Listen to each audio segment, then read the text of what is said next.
ہمیشہ دیر کر دیتا ہوں میں، ضروری بات کہنی ہو، کوئی وعدہ نبھانا ہو، اسے آواز دینی ہو، اسے واپس بلانا ہو، ہمیشہ دیر کر دیتا ہوں میں، مدد کرنی ہو اس کی، یار کی ڈھارس بندھانا ہو، بہت دیرینہ رستوں پر کسی سے ملنے جانا ہو، ہمیشہ دیر کر دیتا ہوں میں، بدلتے موسموں کی سیر میں دل کو لگانا ہو، کسی کو یاد رکھنا ہو، کسی کو بھول جانا ہو، ہمیشہ دیر کر دیتا ہوں میں، کسی کو موت سے پہلے کسی غم سے بچانا ہو، حقیقت اور تھی کچھ اس کو جا کے یہ بتانا ہو، ہمیشہ دیر کر دیتا ہوں میں۔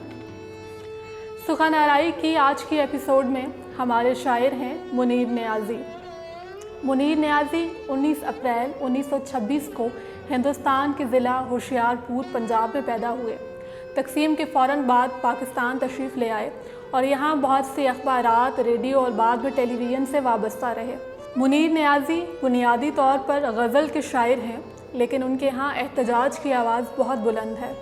ان کی آواز اپنے ہم عصروں میں سب سے جدا، سب سے الگ اور سب سے منفرد ہے، جسے سینکڑوں صداؤں میں بھی پہچانا جا سکتا ہے، کیونکہ ان کی لفظیات دوسروں سے بہت جدا ہیں۔ وہ بیک وقت شاعر، ادیب اور صحافی تھے۔ اردو اور پنجابی دونوں زبانوں میں وہ شاعری کرتے۔ اردو میں ان کے نصف درجن شعری مجموعے شائع ہوئے، جن میں تیز ہوا اور تنہا پھول، جنگل میں دھنک، دشمنوں کے درمیان شام، سفید دن کی ہوا، سیاہ شب کا سمندر، ماہ منیر، 6 رنگین دروازے وغیرہ شامل ہیں۔ 26 دسمبر سن 2006 کو لاہور میں اس البیلے شاعر کا انتقال ہو گیا۔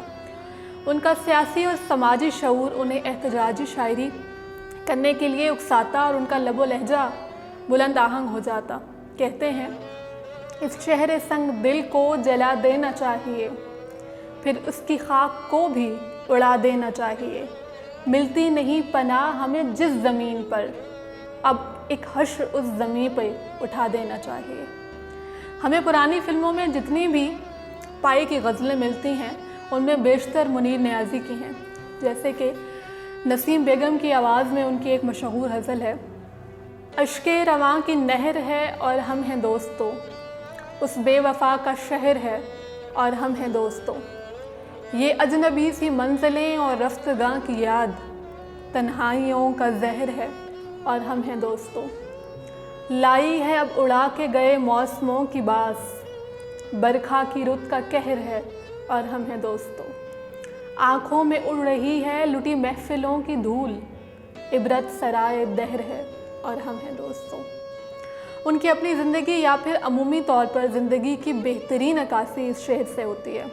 ایک اور دریا کا سامنا تھا منیر مجھ کو، میں ایک دریا کے پار اترا تو میں نے دیکھا، اور کہتے ہیں، عادت ہی بنا لی ہے تم نے تو منیر اپنی، جس شہر میں بھی رہنا اکتائے ہوئے رہنا۔